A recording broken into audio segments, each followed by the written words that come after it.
ನಾರಾಯಣಂ ಸುರಗುರುಂ ಜಗದೇಕನಾಥಂ ಭಕ್ತಪ್ರಿಯಂ ಸಕಲಲೋಕನಮಸ್ಕೃತಂಚ ತ್ರೈಗುಣ್ಯವರ್ಜಿತಮಜಂ ವಿಭುಮಾದ್ಯಮೀಶಂ ವಂದೇ ಭವಗ್ನಮರಾಸುರಸಿದ್ಧವಂದ್ಯಂ ನಾರಾಯಣಂ ನಮಸ್ಕೃತ್ಯ ನರಂ ಚೈವ ನರೋತ್ತಮಂ ದೇವೀಂ ಸರಸ್ವತೀಂ ವ್ಯಾಸಂ ತತೋ ಜಯಮುದೀರಯೇ. ಶ್ರೀ ಗುರುಭ್ಯೋ ನಮಃ. ಹರಿ ಓಂ.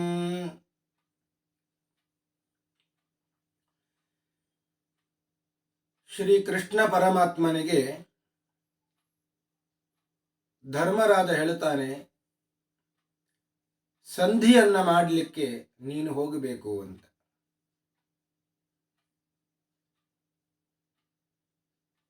ಸಂಧಾನಕ್ಕಾಗಿ ನೀನು ಹೋಗಬೇಕು. ಆದಷ್ಟು ಯುದ್ಧ ಆಗದ ರೀತಿಯಲ್ಲಿ ನೋಡಿಕೊಳ್ಳಬೇಕು. ಭೀಮಸೇನನೂ ಕೂಡ ಹಾಗೆ ಹೇಳುತ್ತಾನೆ, ಆದಷ್ಟು ಶಾಂತಿಯ ವಾತಾವರಣ ಬರುವ ರೀತಿಯಲ್ಲಿ ನೀನು ಪ್ರಯತ್ನ ಪಡಬೇಕು. ಕುಲಕ್ಷಯ ಆಗುವ ಕಾರಣ ಯುದ್ಧ ಬೇಡ. ಅರ್ಥಾತ್ ನಾಳೆ ಈ ಎಲ್ಲ ಕುಲಕ್ಷಯ ಆದ ಮೇಲೆ ಇಷ್ಟಕ್ಕೆಲ್ಲ ಕಾರಣ ಭೀಮಾ ಅಂತ ಹೆಸರು ಬರ್ತದೆ. ಆ ಹೆಸರು ನನಗೆ ಬೇಡ. ಕೃಷ್ಣ, ನೀನು ಶಾಂತಿಯನ್ನ ಬಯಸು. ಕೃಷ್ಣ ಹೇಳಿದ, ಧರ್ಮರಾಜ ಹಾಗೂ ನೀನು ಹೇಳಿದಾಗೆ ಶಾಂತಿಯನ್ನೇ ಬಯಸ್ತೇನೆ. ಒಂದು ವೇಳೆ ದುರ್ಯೋಧನ ಮಾತನ್ನ ಕೇಳದೇ ಇದ್ದರೆ ಯುದ್ಧವೇ ನಡೀತದೆ. ಆ ಯುದ್ಧದಲ್ಲಿ ನಿನ್ನ ಪಾತ್ರ ಪ್ರಧಾನವಾದದ್ದು. ನಾನು ಅರ್ಜುನನಿಗೆ ಸಾರಥಿಯಾಗಿ ಇರುತ್ತೇನೆ. ನಿನ್ನ ಒಟ್ಟಿಗೆ ಅರ್ಜುನ ಕೂಡ ಇರುತ್ತಾನೆ. ಇಷ್ಟು ಕೃಷ್ಣ ಹೇಳಿದ.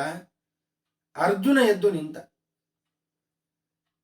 ಅರ್ಜುನ ಕೃಷ್ಣನಿಗೆ ಹೇಳ್ತಾ ಇದ್ದಾನೆ, ಯುಕ್ತಂ ವಿಧಿಷ್ಠಿರೇಣೈವ ಯಾವತ್ತು ವಾಚ್ಯಂ ಜನಾರ್ದನ.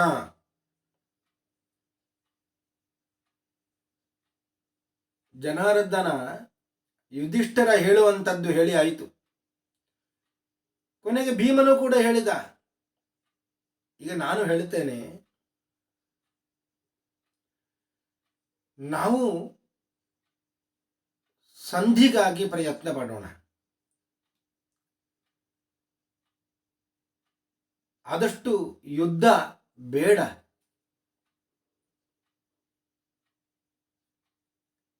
ಆದರೆ ನಾವು ಹೇಳುವಂಥದ್ದು, ನಮ್ಮ ಪ್ರಯತ್ನ ಏನು? ಪುರುಷ ಪ್ರಯತ್ನ.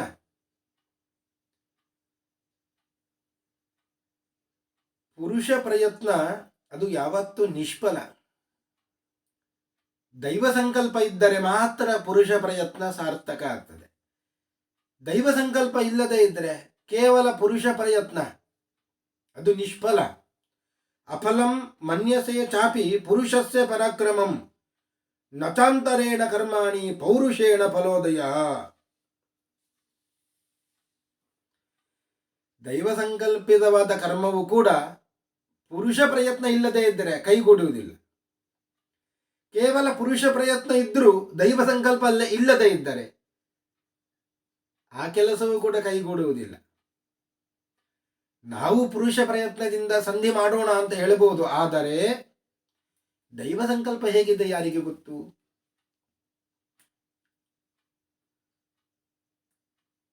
ಯಾವ ಕರ್ಮ ಅದು ದೈವ ಸಂಕಲ್ಪದಿಂದಲೂ ಕೂಡಿರುತ್ತದೋ, ಪುರುಷ ಪ್ರಯತ್ನದಿಂದಲೂ ಕೂಡಿರುತ್ತದೋ ಅದು ಸಫಲವಾಗ್ತದೆ.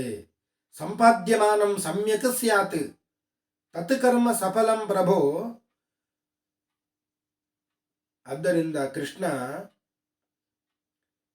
ಹೇಗೆ ಮಾಡಿದರೆ ಹೇಗಾದೀತು ಅದನ್ನ ನೀನೇ ತಿಳಿದವನಾಗಿ ಮಾಡು. ಬ್ರಹ್ಮದೇವರು ದೇವತೆಗಳಿಗೆ ಮತ್ತು ದೈತ್ಯರಿಗೆ ಹಿತಚಿಂತಕರು. ದೈತ್ಯರು ಎಷ್ಟು ತಪಸ್ಸು ಮಾಡಿ ಬ್ರಹ್ಮದೇವರು ಎಷ್ಟು ವರ ಕೊಟ್ಟಿದ್ದಾರೆ. ಅದರಿಂದ ದೇವತೆಗಳಿಗೆ ಮತ್ತು ದೈತ್ಯರಿಗೆ ಹಿತಚಿಂತಕರು ಯಾರು ಅಂದರೆ ಬ್ರಹ್ಮದೇವರು. ಕೃಷ್ಣ ನೀನು ಕೌರವರಿಗೂ ಮತ್ತು ಪಾಂಡವರಿಗೂ ಇಬ್ಬರಿಗೂ ಕೂಡ ಹಿತಚಿಂತಕ ನೀನು. ಆದ್ದರಿಂದ ಪಾಂಡವರಿಗೂ ಕ್ಷೇಮ ಆಗಬೇಕು, ಕೌರವರಿಗೂ ಕ್ಷೇಮ ಆಗಬೇಕು. ಈ ರೀತಿಯಾಗಿ ನೀನು ಮಾಡು. ಅಸ್ಮತ್ ಹಿತಮನುಷ್ಠಾತು ನಮನ್ಯೇ ತವ ದುಷ್ಕರಂ. ಪಾಂಡವರಿಗೂ ಕೌರವರಿಗೂ ಇಬ್ಬರಿಗೂ ಕ್ಷೇಮ ಆಗಬೇಕು. ಅದರಲ್ಲಿ ಪಾಂಡವರಿಗೆ ಕ್ಷೇಮ ಆಗಬೇಕು, ಹಿತ ಆಗಬೇಕು ಎಂಬುವಂಥದ್ದು ಅದು ನಿನಗೆ ಅಸಾಧ್ಯ ಅಲ್ಲ ಅಂತ ತಿಳಿತೇನೆ ನಾನು. ಕೃಷ್ಣ, ನಿನ್ನ ಅಭಿಪ್ರಾಯ ಏನಿದೆ ಅದೇ ನಮಗೆ ದೊಡ್ಡದು. ಕೌರವರ ಜೊತೆಯಲ್ಲಿ ಸಂಧಿ ಬೇಕಾದರೆ ಆಗಲಿ ಅಥವಾ ಯುದ್ಧ ಬೇಕಾದರೆ ಆಗಲಿ, ಅದು ನಿನ್ನ ಅಭಿಪ್ರಾಯ. ನಿನ್ನ ಅಭಿಪ್ರಾಯಕ್ಕೆ ಮನ್ನಣೆಯನ್ನು ಕೊಡುವವರು ನಾವು.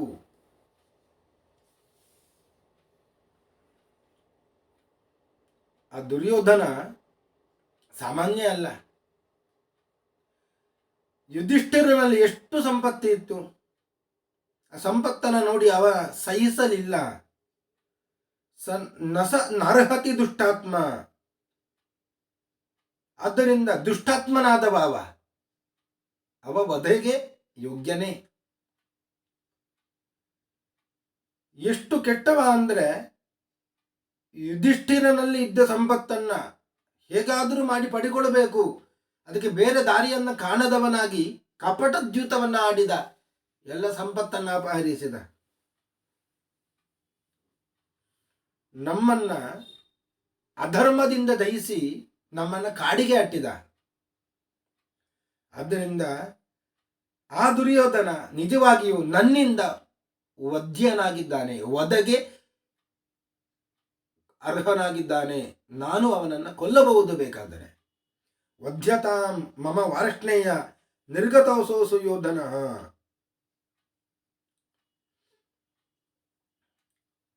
ಕೃಷ್ಣ, ಮೃದುವಾಗಲಿ ಕ್ರೂರವಾಗಲಿ ಯಾವುದು ಹಿತವೋ ಅದನ್ನು ನೀನು ಮಾಡು. ಕೌರವರ ವಧೆಯೇ ಶ್ರೇಷ್ಠ ಅಂತ ನೀನು ತಿಳಿದೀಯ ಅಂತ ಆದ್ರೆ ಅದನ್ನೇ ಮಾಡು.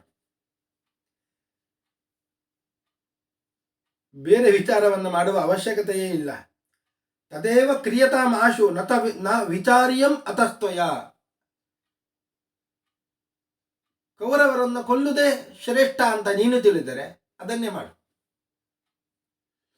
ಯಾಕೆ ಅಂದ್ರೆ ಸಭಾ ಮಧ್ಯದಲ್ಲಿ ದ್ರೌಪದಿಯನ್ನು ಹೇಗೆ ಅವಮಾನ ಮಾಡಿದ್ದಾನೆ ದುರ್ಯೋಧನ. ಇಂತಹ ದುಷ್ಕರ್ಮವನ್ನೆಲ್ಲ ನೀನು ತಿಳಿದಿದ್ದಿ.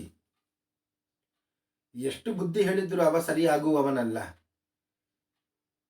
ನಮೇ ಸಂಜಾಯತೆ ಬುದ್ಧಿ ಬೀಜ ಮುಕ್ತ ಮಿವೋಷರೇ. ಬಂಜರು ಭೂಮಿ ಅರ್ಥಾತ್ ಮರುಭೂಮಿಯಲ್ಲಿ ಬೀಜ ಹಾಕಿದ್ರೆ ಅದು ಎಂದಿಗೂ ಮೊಳಕೆ ಬರುವುದಿಲ್ಲ. ಅದರಂತೆ ಪಾಂಡವರ ವಿಷಯದಲ್ಲಿ ನೀನು ಎಷ್ಟು ಅವನಿಗೆ ಹೋಗಿ ಹೇಳಿದ್ರು ಅವ ಸರಿಯಾಗುವವನಲ್ಲ. ತಸ್ಮಾತ್ ಯನ್ಮನ್ಯಸೆ ಯುಕ್ತಂ ಪಾಂಡವಾನಾಂ ಹಿತಂ ಚಯತ್. ಆದ್ದರಿಂದ ಕೃಷ್ಣ, ನಾನು ಹೇಳುತ್ತೇನೆ ಕೇಳು. ಪಾಂಡವರಿಗೆ ಯಾವುದು ಯುಕ್ತವಾದದ್ದು ಮತ್ತು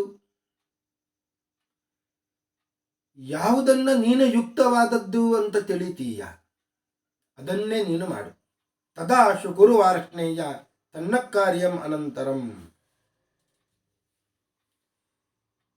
ನೀನು ಏನು ಮಾಡುತ್ತೀಯ ಅದನ್ನೇ ನಾವು ಮಾಡುತ್ತೇವೆ. ಒಟ್ಟಾರೆಯಾಗಿ ಸಂಧಿಯೇ ಬೇಕು ನಾನು ಅಪೇಕ್ಷೆ ಪಡು. ಮತ್ತೆ ನಿನ್ನ ಅಭಿಪ್ರಾಯ ಹೇಗಿದೆ ಹಾಗೆ ನೀನು ಮಾಡು, ಅದನ್ನ ನಾವು ಅನುಸರಿಸುತ್ತೇವೆ. ಹೀಗೆ ದಯಾಳುವಾದಂತಹ ಅರ್ಜುನ ಅವ ಹೇಳಿದ, ಕೃಷ್ಣನನ್ನ ಕುರಿತು ಹೇಳಿದ. ಕೃಷ್ಣ ಇದಕ್ಕೆಲ್ಲ ಉತ್ತರ ಕೊಡ್ತಾನೆ.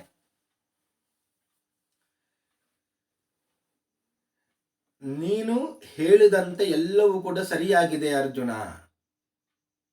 ಮೊದಲು ಒಂದು ಮಾತು ಹೇಳಿದ್ದಿ, ಪುರುಷ ಪ್ರಯತ್ನ ಕೇವಲ ಅದು ವ್ಯರ್ಥ ಅಂತ.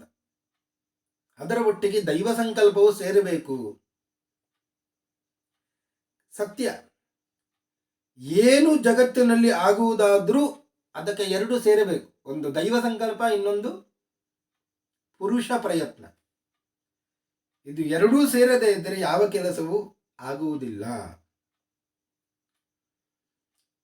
ಕೃಷ್ಣ ಒಂದು ಉದಾಹರಣೆ ಕೊಡುತ್ತಾನೆ. ಕ್ಷೇತ್ರಂ ಹಿ ರಸವಚ್ಛುದ್ಧಂ ಕರ್ಷಕೇಣ ಉಪಪಾದಿತಂ. ಒಬ್ಬ ರೈತ ಫಲವತ್ತಾದ ಭೂಮಿಯಲ್ಲಿ ಬೀಜವನ್ನು ಬಿತ್ತುತ್ತಾನೆ, ಕೃಷಿ ಮಾಡಬೇಕು ಅಂತ ಹೋಗ್ತಾನೆ, ಬಹಳ ಪ್ರಯತ್ನ ಪಡ್ತಾನೆ. ಆದರೆ ಆ ಪುರುಷ ಪ್ರಯತ್ನ ವ್ಯರ್ಥ ಆಗ್ತದೆ. ಯಾಕೆ ಅಂದರೆ ದೈವ ಸಂಕಲ್ಪ, ದೈವ ಮಳೆಯನ್ನೇ ಕೊಡುವುದಿಲ್ಲ. ಪುರುಷ ಪ್ರಯತ್ನ ಎಷ್ಟು ಇದ್ರೂ ಅಲ್ಲಿ ಮಳೆ ಬರದೇ ಇದ್ದರೆ ಆಗ ಕೃಷಿಯಲ್ಲಿ ಬೆಳೆ ಬರುವುದಿಲ್ಲ, ಲಾಭ ಆಗುವುದಿಲ್ಲ.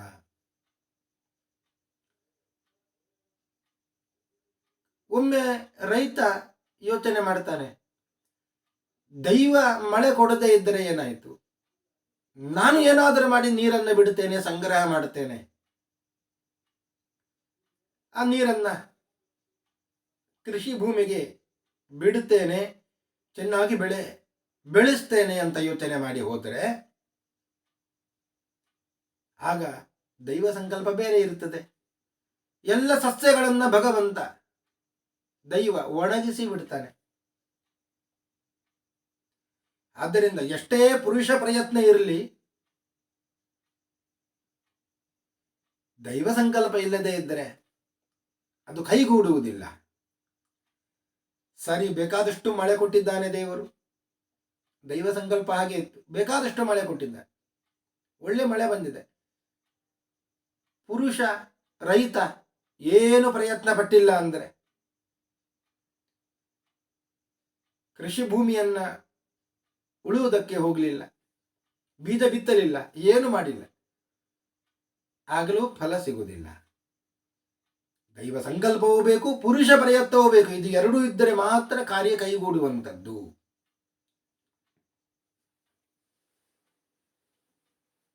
ಇದು ಕೃಷ್ಣ ಹೇಳ್ತಾನೆ, ಇದು ಹಿರಿಯರು ಹೇಳಿದ್ದು. ತದಿದಂ ನಿಶ್ಚಿತಂ ಬುದ್ಧಿಯ ಪೂರ್ವೈರವಿ ಮಹಾತ್ಮಭಿಹಿ. ಪೂರ್ವಜರಾದ ಮಹಾತ್ಮರು ಈ ಮಾತನ್ನು ಹೇಳಿದ್ದರು, ತಮ್ಮ ಬುದ್ಧಿಯಿಂದ ನಿಶ್ಚಯ ಮಾಡಿದ್ರು. ದೈವಂ ಚ ಮಾನುಷಂ ಚೈವ ಸಂಯುಕ್ತಂ ಲೋಕಕಾರಣಂ. ಈ ಲೋಕದಲ್ಲಿ, ಈ ಜಗತ್ತಿನಲ್ಲಿ ಎರಡೂ ಸೇರಿದ್ರೆ, ದೈವ ಸಂಕಲ್ಪ ಮತ್ತು ಮನುಷ್ಯ ಪ್ರಯತ್ನ ಎರಡು ಸೇರಿದ್ರೆ ಮಾತ್ರ ಅಪೇಕ್ಷಿತವಾದ ಫಲ ನಮಗೆ ಸಿಗ್ತದೆ. ಕೃಷ್ಣ ಹೇಳ್ತಾನೆ, ಪುರುಷ ಪ್ರಯತ್ನದಿಂದ ನಾನು ಏನು ಮಾಡಬಹುದು ಅದನ್ನು ನಾನು ಮಾಡುತ್ತೇನೆ. ದೈವ ಸಂಕಲ್ಪ ಹೇಗಿದೆ ಯಾರಿಗೂ ಗೊತ್ತು. ದೈವಂ ಹಿ ನ ಮಯಾ ಶಕ್ಯಂ ಕರ್ಮ ಕರ್ತುಂ ಕಥಂಚನ. ದೈವ ಕರ್ಮವನ್ನು ನಾನು ಮಾತ್ರ ಮಾಡಲಿಕ್ಕೆ ಸಾಧ್ಯ ಇಲ್ಲ ಅಂತ ಹೇಳ್ತಾನೆ ಕೃಷ್ಣ.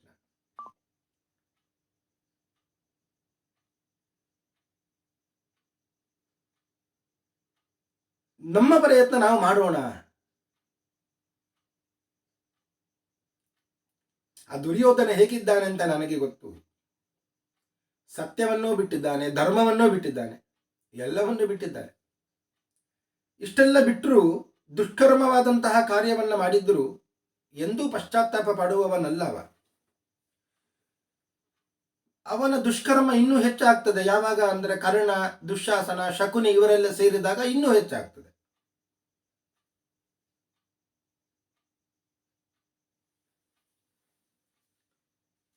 ಅವನನ್ನ ಕೊಲ್ಲದೆ, ಅವನನ್ನ ವಧಿಸದೆ ನಿಮ್ಮ ರಾಜ್ಯ ನಿಮಗೆ ಸಿಗುವುದಿಲ್ಲ ಅಂತ ನನ್ನ ಮನಸ್ಸು ಹೇಳ್ತಾ ಇದೆ. ಧರ್ಮವನ್ನೇ ನಾಶ ಮಾಡುವವ ಅವನಿಗೆ ಎಷ್ಟು ನಮಸ್ಕಾರ ಮಾಡಿದ್ದರೂ ಅವ ರಾಜ್ಯವನ್ನು ಕೊಡುವವನಲ್ಲ.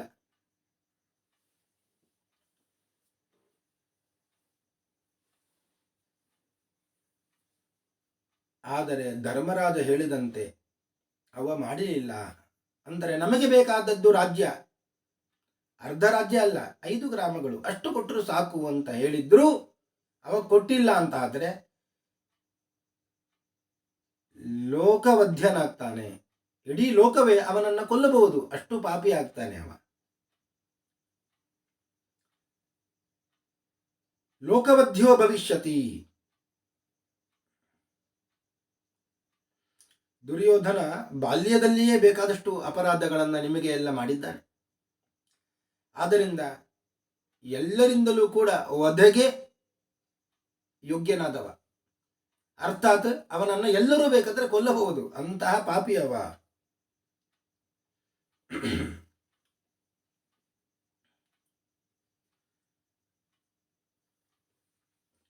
ಆದ್ದರಿಂದ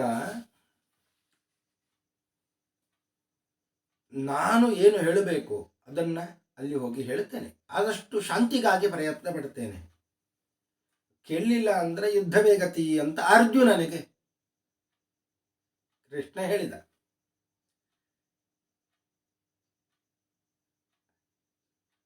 ಇನ್ನು ಆ ಕಡೆ ನಕುಲ ಎದ್ದು ನಿಂತ. ಎಲ್ಲರೂ ತಮ್ಮ ತಮ್ಮ ಅಭಿಪ್ರಾಯಗಳನ್ನು ಕೃಷ್ಣನ ಬಳಿ ಹೇಳಿಕೊಳ್ಳುತ್ತಾ ಇದ್ದ.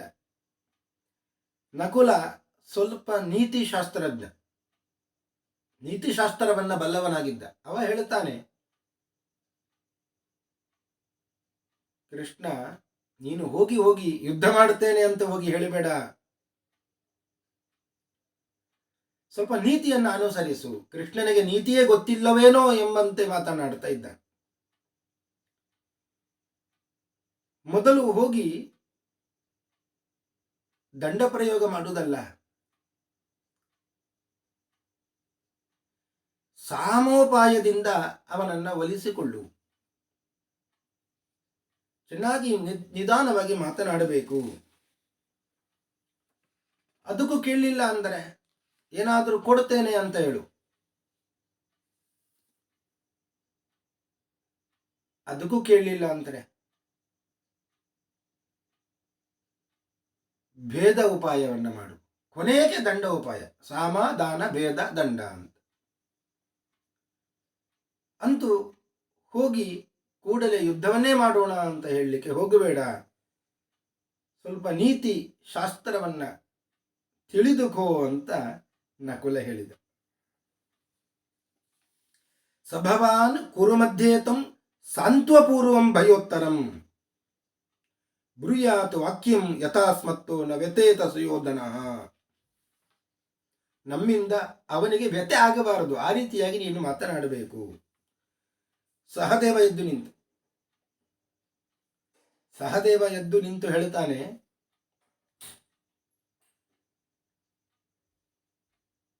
ಕೃಷ್ಣ ಧರ್ಮರಾಜ ಹೇಳಿದ ಸಂಧಿಯನ್ನ ಮಾಡಿಕೋ ಅಂತ, ಭೀಮನು ಹೇಳಿದ ಸಂಧಿಯನ್ನ ಮಾಡಿಕೋ ಅಂತ.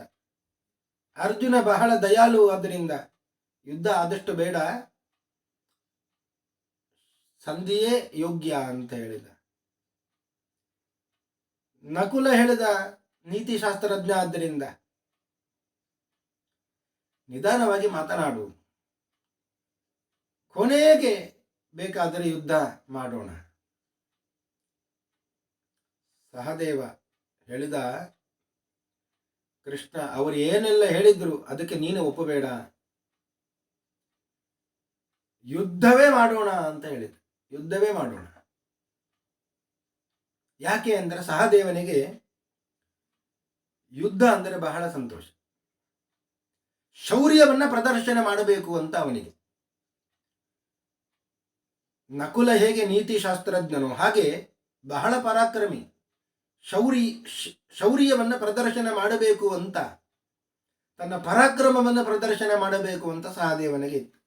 ಅವ ಹೇಳಿದ, ತಥಾಪಿ ಯುದ್ಧಂ ದಾಶಾರ್ಹ ಯೋಜಯೇತಾ ಸಹೈವ ತೈಹಿ, ಯುದ್ಧವನ್ನೇ ಯೋಜಿಸು ಅಂತ ಹೇಳಿದ.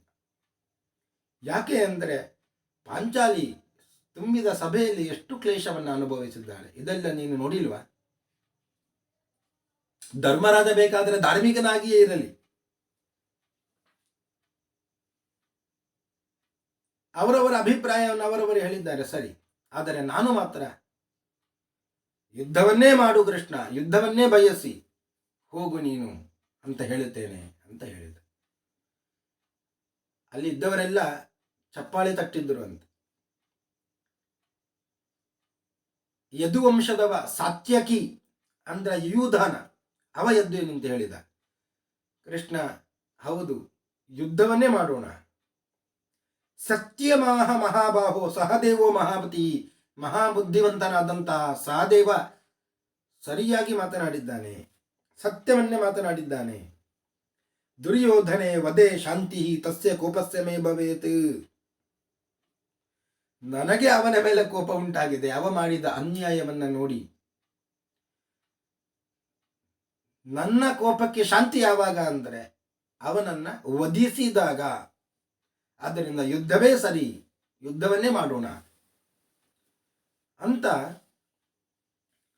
ಯುಧಾನ ಕೂಡ ಹೇಳಿದ. ಹೀಗೆ ಒಬ್ಬೊಬ್ಬರು ಒಂದೊಂದು ಅಭಿಪ್ರಾಯವನ್ನ ಕೃಷ್ಣನ ಬಳಿ ಹೇಳಿದ್ರು. ದ್ರೌಪದಿ ದೇವಿ ಏನು ಹೇಳಿದ್ದಾಳೆ ಅಂತ ಮುಂದೆ ನೋಡೋಣ ಅಂತ ಹೇಳ್ತಾ ಇವತ್ತಿನ ಉಪನ್ಯಾಸವನ್ನು ಮುಗಿಸ್ತಾ ಇದ್ದೇನೆ. ಶ್ರೀಕೃಷ್ಣ ಅರ್ಪಣ ಮಸ್ತು.